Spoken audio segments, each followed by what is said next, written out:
El tema, los celos, con el doctor Juan Carlos Munguía, médico psiquiatra, que pues nos va a llevar en este mundo de los celos. Así que si usted quiere preguntarle o opinar acerca de ello, de algo que le esté pasando a usted, puede llamarle a los teléfonos que Giselle le acaba de proporcionar. Buenas tardes, doctor, gracias por acompañarnos, bienvenido. Buenas tardes, gracias también por invitarme y poder darme oportunidad de dirigirme a su teleaudiencia de este programa tan visto a nivel nacional. El tema de los celos es muy interesante y me he dedicado a preguntar a algunas personas previamente al programa qué entienden por los celos. He tenido muchas opiniones, dicen, pero hay celos normales, y otros me han hecho la pregunta, la interrogante, ¿los celos son patológicos? Y yo se los voy a decir, los celos evidentemente son patológicos. ¿Qué significa los celos? Uno es un principio de inseguridad en la persona. Otra cosa también que es importante es esa falta de madurez en la personalidad para no entender que la otra persona tiene un principio de autonomía. Y los celos hacen que la persona crea que su pareja o la persona que acompaña su vida o sus hijos le pertenecen, un sentido de posesión. Y otro también, por otra de las circunstancias que pueden pasar los celos, es ese principio de imposición. También se pueden explicar los celos desde el punto de vista psicoanalítico, el egocentrismo. El egocentrismo, que es pensar que todo gira alrededor mío. Los especialistas del psicodesarrollo de la personalidad también podríamos decir que los celos es esa falta de maduración o falta de crecimiento. El niño sí es egocéntrico, el niño necesita de la confianza de la madre en primera instancia, de las figuras de autoridad como el padre o su círculo familiar, los abuelos, los tíos o los hermanos mayores. Cuando un niño no logra diferenciar que no está unido o pegado a la figura materna, entonces comienza ese principio de egocentrismo y de inseguridad, que es sentir celos o sentir que no es suficientemente amado. Y cuando se tiene inseguridad, nace el miedo. Cuando la persona tiene miedo, entonces comienza a tener manifestaciones de control a la persona que supuestamente siente una afectividad. Por eso les digo que los celos son totalmente patológicos y obviamente que requieren tratamiento, y es una energía mental o psíquica muy negativa porque es desgastante tanto a la persona que siente los celos como la persona que recibe los celos. Doctor, usted hablaba de los niños, o sea, esa parte egocéntrica, esa parte que quiere estar pegado a papá o pegado a mamá. ¿Qué hay que hacer en esa etapa para ayudarles a salir de ese egocentrismo y hacerlos más independientes, hacerlos más libres, para que en el transcurso de la vida no vayan estimulando esos celos, o esa inseguridad? Pero le llaman desde el departamento de Lloro, doctor. Muy buenas tardes, gracias por su comunicación. ¿Cuál es su pregunta para el doctor Munguía? Buenas tardes. Buenas tardes, Suyapa, gracias por comunicarse con nosotros. Sí, no, mire, que tenía un año, sí, que no me venía la demostración y sí, que me acaba de venir hace como cinco días, sí. Y quería hacerle la consulta que porque me vino esta mano. ¿Le entiende? No escuché muy bien la pregunta, ¿puede repetirla? Suyapa, ¿podría hablarnos de nuevo, que no le entendemos lo que nos pregunta? Mire, que ya tenía, que ya tiempo no me viene, pues, y mire que ya tengo más como un año que no me venía, y que me acaba de venir, pues como 5 días tengo, y que me vino la menstruación. ¿Está hablando de la menstruación? Ajá, sí. Su pregunta es, o sea, usted dice que tenía un retraso de la menstruación y que ahora le vino, entiendo, de manera profusa, o sea, en gran cantidad. ¿Cuál es la interrogante que tiene en sí? Corto. Cortó. Bueno, seguimos hablando sobre la pregunta que le formulaba doctor Munguía, y es en el sentido de que qué tipo de tratamiento debe recibir un niño que ha estado dentro de esa etapa de egocentrismo y que siente celos por papá, por mamá, por toda la gente que se le acerca a papá o a mamá, tira el llanto, ¿verdad? Y se pone también a hacer berrinches. ¿Qué se tiene que hacer al respecto? Lo primero en el proceso de psicodesarrollo de los niños es el principio de confianza. Cuando a un niño nosotros acompañamos su proceso de desarrollo psíquico, mental, volvemos a un niño seguro. ¿Qué sucede con esto? Recuerden que el niño, en su egocentrismo, cree que todo tiene que girar alrededor de él.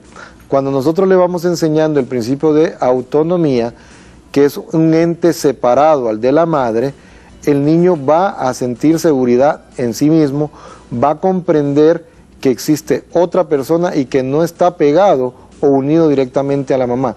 Porque en la cosmovisión o en la interpretación del mundo, el niño siente que la madre le pertenece. ¿Qué significa esto? Que es el ser que le va a dar seguridad y también es el ser que le va a dar inseguridad.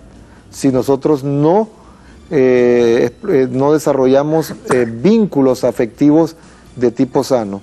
¿Qué es lo primero? La confianza. Lo segundo, la autonomía. A toda persona tenemos que enseñarle a tener confianza en sí mismo y a tener confianza en los demás. Y otra cosa importante, a ser autónomos, a resolver los problemas más sencillos y pequeños y demostrarle que es capaz de poderlos resolver sin que la madre u otras personas se lo vengan a resolver. ¿Qué sucede? Que todos conocemos de personas que nunca crecen en su desarrollo de su personalidad, son personas que se vuelven dependientes, son personas que se vuelven inseguras, son personas que se convierten en personas indecisas que no pueden tomar nunca una decisión. ¿Qué es lo que, en su pregunta, qué es lo que le vamos a enseñar de manera sana o afectos sanos a los niños? A que ellos pueden ir resolviendo sus conflictos, sus necesidades o sus demandas. Pero eso es un proceso de acompañamiento, de seguridad, de afectividad sana hacia las demás personas.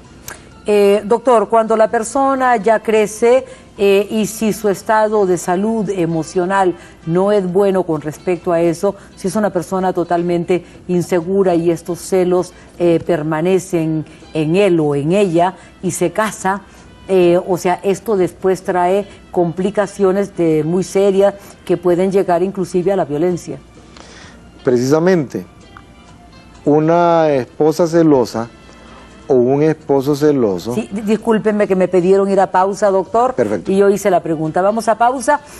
Yo no le formulé una pregunta al doctor Juan Carlos Munguía, que se la responde en este momento. Si usted quiere llamar, no se le olvide que él le contesta con muchísimo gusto al 2235-3660 o su mensajito al 9230, doctor. Sí, los celos, sigo insistiendo, cuando tienen ese principio de posesión y de irrespeto a la autonomía, entonces hacen que las relaciones se hacen hostiles. En el caso de los niños, que un niño que sienta celos, ya sea de los hermanos o de personas que se le acercan a su figura de autoridad y su figura de seguridad, ¿cómo se trata esto? Precisamente demostrándoles que la seguridad tiene que nacer en él y que los afectos son independientes y diferentes con las personas que lo rodean. Ahora, una persona que nunca aprende esto, siempre va a sentir que su territorio o su influencia es invadida. Y cuando esto se presenta, pues pueden nacer relaciones totalmente insanas, inseguridades, relaciones interpersonales caóticas y hostiles. Va siempre a presentar esto en cualquier escenario que se presenta, en el campo laboral, en el campo académico, en sus relaciones sociales con sus pares, en sus relaciones sociales con las instituciones, siempre va a llevar esa desconfianza, ese celo o esa percepción que las demás personas le van a quitar algo que le pertenece.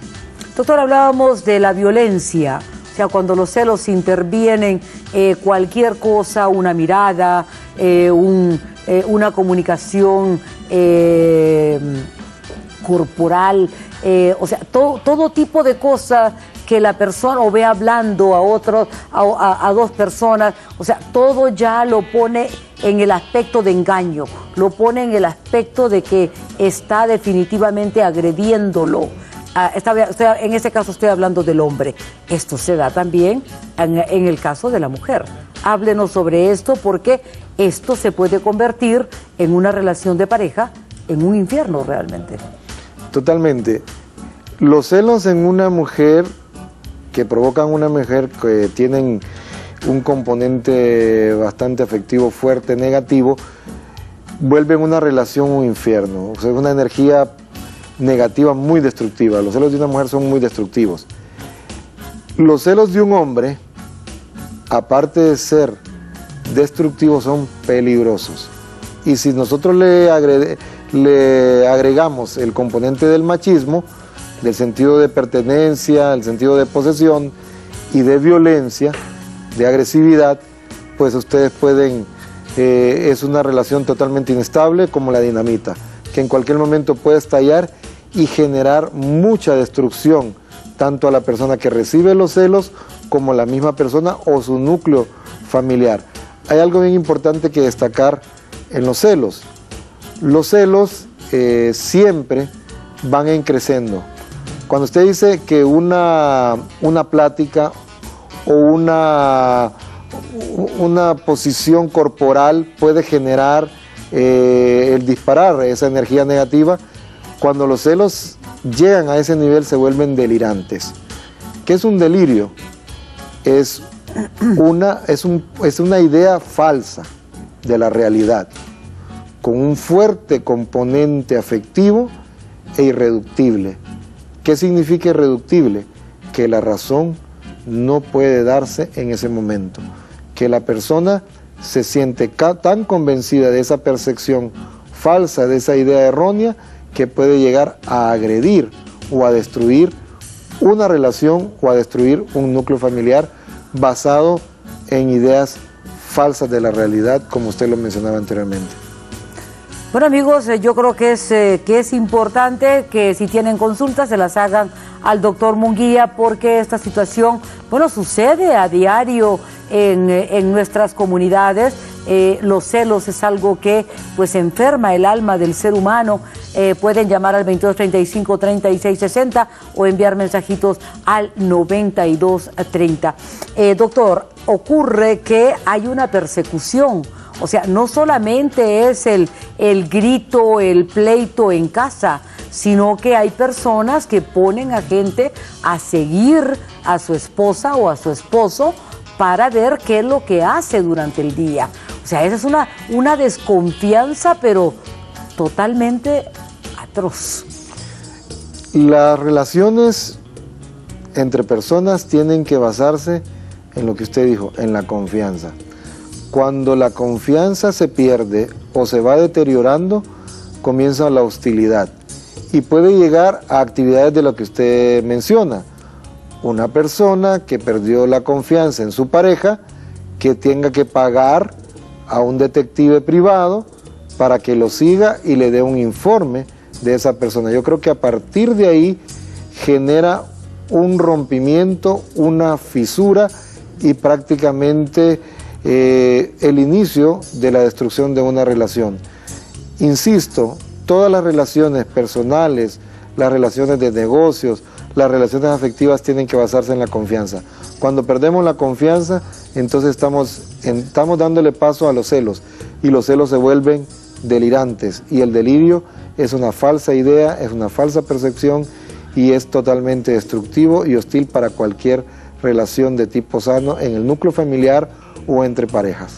Tenemos una llamada telefónica, doctor, pero le vamos a dar respuesta a la persona hasta que regresemos de la pausa. Buenas tardes, gracias por su comunicación, Jessica. ¿Cuál es su pregunta para el doctor Munguía? Buenas. Buenas tardes.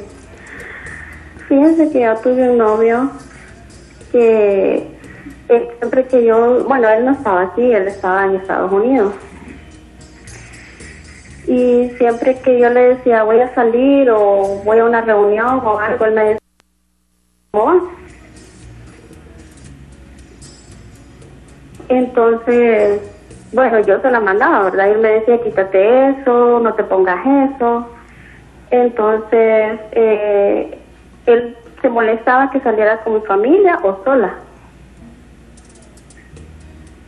Entonces, mi pregunta al doctor es, ¿eso eran celos o inseguridad? ¿O es lo mismo? ¿O era machismo?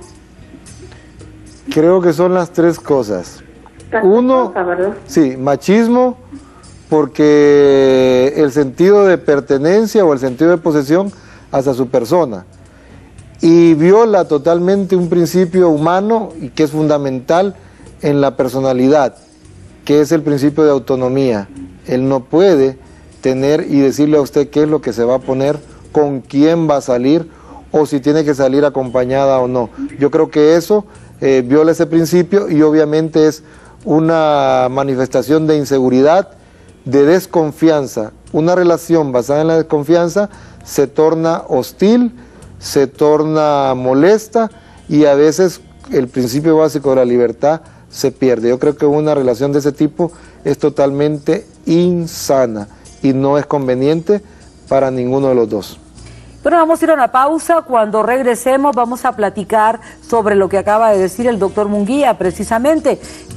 Creo que el noviazgo, ese tiempo del noviazgo es para detectar muchísimas cosas que pueden ocurrir en la pareja y que puede hacer que esa pareja no tenga una familia definitivamente en armonía.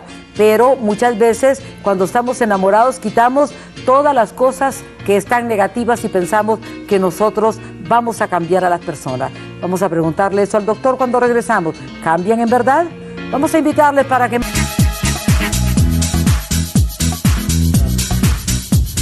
Bueno, le decía al doctor que está el noviazgo en las parejas para poder llegar, si se puede llegar al matrimonio o no, o a vivir en pareja, ¿verdad? Pero si descubren en ese tiempo cosas, ahí se puede parar ese tipo de situación, porque muchas veces dicen, no, es que yo le voy a cambiar. ¿Cambian en realidad, doctor?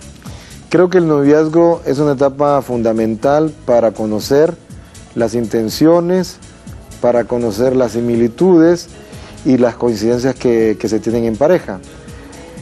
Cuando una persona es celosa, lo vuelvo a manifestar, es insegura y desconfiada. Y eso es un patrón en su vida. Si una persona es celosa en el noviazgo, me atrevo a decir con certeza que va a ser doblemente celosa en el matrimonio. Ahora, ¿los celos tienen solución? Claro que tienen solución. Con psicoterapia, ya sea individual, y en el caso, cuando es un matrimonio, es fundamental la psicoterapia de pareja, porque ahí se ha perdido la confianza, se ha perdido la seguridad y la inestabilidad emocional, y a veces todo esto genera chantajes de tipo emocional, que lo único que va a provocar es hostilidad en esa dinámica de pareja. Pero tiene solución. A las parejas, a las personas que los celos le están generando destrucción de su paz, de su armonía y de su relación interpersonal y de pareja, yo les sugiero que busquen ayuda profesional, y la psicoterapia creo que es el camino más seguro para adquirir nuevamente la seguridad personal y la seguridad en la otra persona. Doctor, denos las formas que tienen las personas de comunicarse con usted. Se pueden comunicar al teléfono 32 29 16 39 o si no enviarme a mi correo electrónico, que es todo mi nombre, juancarlosmunguiahernandez@yahoo.es, o si no a mi correo institucional, que es jmunguia@una.edu.hn. Gracias, doctor, por habernos acompañado. Lo esperamos la próxima semana para seguir hablando de otro tema de salud mental. Muchas gracias por darme la oportunidad. Muy bonita tarde, doctor.